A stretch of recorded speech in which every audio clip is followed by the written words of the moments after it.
You can say a lot of things about Justin Trudeau, and believe me, I have. Mr. Trudeau, you are a phony and you are a fraud and you do not deserve to govern this country.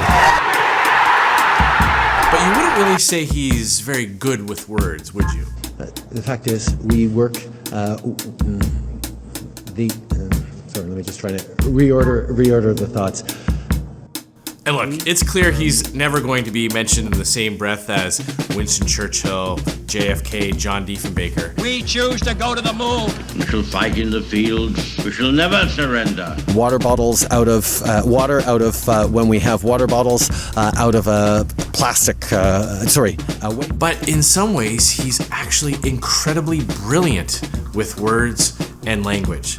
As much as it hurts sometimes to pay the guy a compliment, I have to acknowledge that what he has done with the English language to hide the terrible policies that he's imposing on Canadians on some level is actually kind of genius. Let's go through just a few examples of how Justin Trudeau tries to hide terrible policies behind fancy language. Again, how much money total have your brother, mother, and spouse received from this organization? That information has been publicly shared, but I will highlight. Well, then tell me what it is. Throughout her life, The dollar figure, Prime Minister. various ways, and is How proud much? of the work that she's done, and I'm proud of her How as well. much? And quite You don't frankly, know how much your family has received from this organization, which you tried to give $500 million. Really? While Justin Trudeau might be particularly good at it, this is not unique to him. The left does this all the time, whether it's outright lies or doublespeak or manipulating language and changing meanings of words, titles and phrases to hide the true meanings of their policy. You can find examples of this all the way back in the Soviet Union when the commissars would tell people that all the restrictions on their freedom was to keep them safe.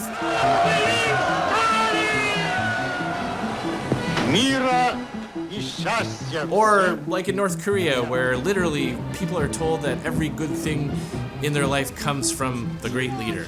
Of course, Justin Trudeau has to use this because the results of his policies are so catastrophic that if he was honest about what he was doing, people wouldn't stand for it. One of the most outrageous examples of Justin Trudeau using this tactic is on criminal justice, because there's a whole host of terms that the left has to hide the true nature of what they believe in from common sense people. Like conditional sentencing. Conditional sentencing just means house arrest. It just means instead of going to jail, someone who's committed a violent assault or stolen something get to spend their sentence in the luxury of their own home. Community-based sentencing is another one of these terms. Non-custodial sentencing.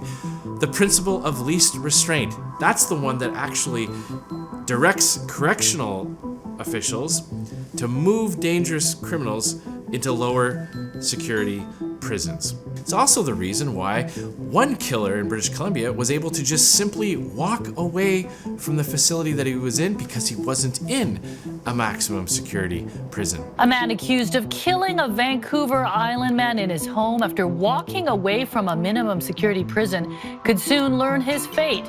If Justin Trudeau was honest, if he really believed that Canadians supported his radical, wacko approach to criminal justice, why didn't he just stand in front of a podium? Can you imagine Justin Trudeau saying this? Can you imagine Justin Trudeau saying, from now on, dangerous and repeat offenders will be released back on the streets so they can re-offend? Of course you wouldn't vote for that. Nobody would. So that's why he hides it behind this made-up phrase, this principle of restraint. It's not obvious what that means. You have to be involved in the legal profession to even know what he's talking about. So he puts this barrier between you, the voter, and the policy that he's enacting to hide the true consequences of what he's going to do to our country. One man in Victoria is keeping police very busy this week. He's been arrested 3 days in a row in connection to a carjacking, attempted vehicle thefts, and a home invasion. Trudeau's new policy also includes major changes to Canada's bail system. Under the new rules, dangerous and repeat offenders are often let right back out onto the street the very same day they're arrested. This is the reason why crime is spiking all across the country. It's not complicated. When Justin Trudeau started letting dangerous and repeat offenders back out on the street on the very day they were arrested in the first place, what happened? Crime exploded. That's why there's chaos in our streets in almost every community from coast to coast. Probably the best example of Justin Trudeau using a term that means the exact opposite of what his policy is all about is his drug policy. You see, if Justin Trudeau were to have run in the last election promising to make hard drugs like crack, meth, and heroin legal to use in public spaces like bus stops and hospitals, most Canadians would have absolutely rejected it. So he didn't say that's what he was going to do. Instead, he started talking about quote-unquote safe supply. Now, what safe supply actually means is taxpayer-funded hard drugs being given away, maintaining people on their addictions. In British Columbia, he partnered with the province and decriminalized the use of hard drugs in public places. What does that mean? It means it was now legal to consume these dangerous drugs like meth, heroin, and crack in public places around other people. Justin Trudeau uses this kind of language because he wants you to believe that this policy will lead to fewer overdose deaths, less drugs being consumed in our society. In reality, the exact opposite has happened. Even so far as nurses working in hospitals, where these dangerous drugs are being consumed in the waiting rooms and ER wards, are being advised not to breastfeed their babies. And police forces reporting that they're finding government paid for narcotics being found when they seize massive supplies of drugs when they bust up some of these drug dealers. London police are speaking out about the diversion of drugs happening in this community. Diverted safe supply is being resold into our community. It's being trafficked into other communities, and it is being used as currency in exchange for fentanyl, fueling the drug trade. Police revealed data today that indicated the number of safe supply prescription tablets seized has significantly increased in the last 5 years. If Justin Trudeau stood in front of a podium and was actually honest with Canadians and said that he was going to make it legal for drug users to consume their dangerous drugs in front of children, in the presence of nurses and other vulnerable Canadians, if he told Canadians that he was going to use your tax dollars to give away powerful opioids, you might not support it. So he dresses it up with all this fancy language to hide the true nature of what he's doing. There is nothing safe about heroin, crack, and meth. There is nothing safe about Justin Trudeau's drug policies. Working with a jurisdiction that wanted to do it was priority for us. And of course, we've already heard cities like Toronto and Edmonton interested in taking this on as well. Period. Why do they do this? Why does it seem like every big government political party across the globe uses these tactics so much? Well, Justin Trudeau might be particularly good at it. It's nothing new. It's what big government anti-freedom political parties use as a tactic the whole world over throughout history, primarily by communist countries who deliberately lie about their policy or their project or a new restriction on someone's freedom. For example, the Berlin Wall.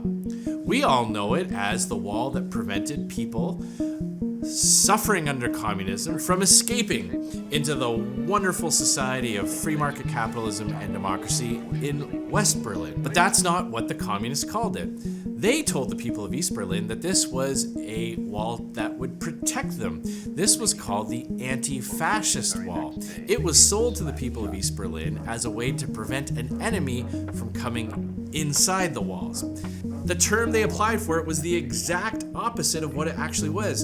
It was sold to the people of East Berlin as a way to keep enemies out, when in reality, it kept the people in. Or we could look at the Great Leap Forward. There's nothing great about it. It was a horrific experience that the government imposed on the people that led to tens of millions of people literally starving to death. A greater number than the total dead in world wars. This is a classic tactic of the left to change the nature of the terminology so it sounds less negative and more positive. But it is completely dishonest. You will hear this from practically every Marxist-inspired big government promoter politician in any country around the world. It goes a little something like this. We're just asking some people to pay a little bit more. While we're asking the wealthiest Canadians to pay a little bit more. We could ask every Canadian to pay their fair share. And we just saw this recently in Canada, where Justin Trudeau claimed that only the wealthy would be asked to pay a little bit more. Now that has been completely debunked. Experts across the board have demonstrated how middle-class Canadians will be paying more under this new tax hike. The mechanic who owns his own business, the farmer, the entrepreneur will all pay more thanks to Justin Trudeau's tax hikes. But let's look at that line. Asking to pay a little bit more. Are they really asking? If I ask my neighbor if I can have his lawnmower, he can always say no. But when the government sets a tax, there's no choice, because the actions of the government are all backed up by that fundamental principle, the thing that separates government from every other institution in our life is the monopoly on force.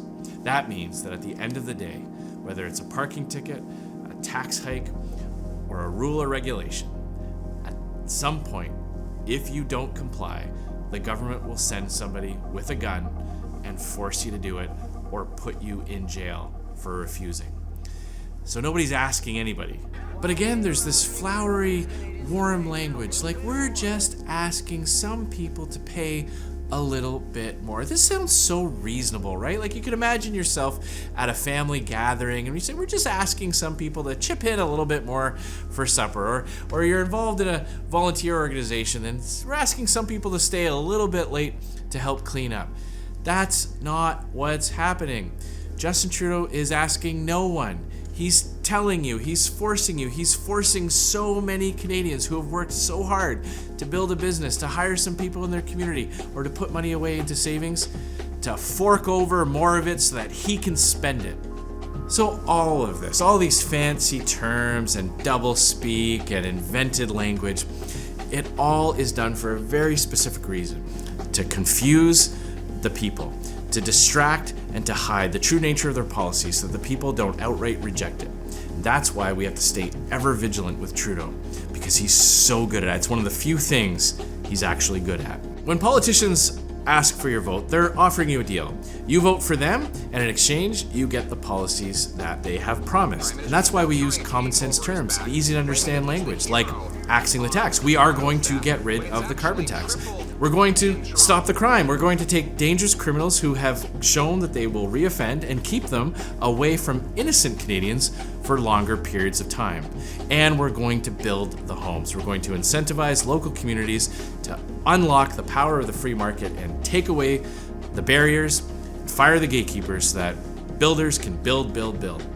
We're using common sense terms for our common sense policies.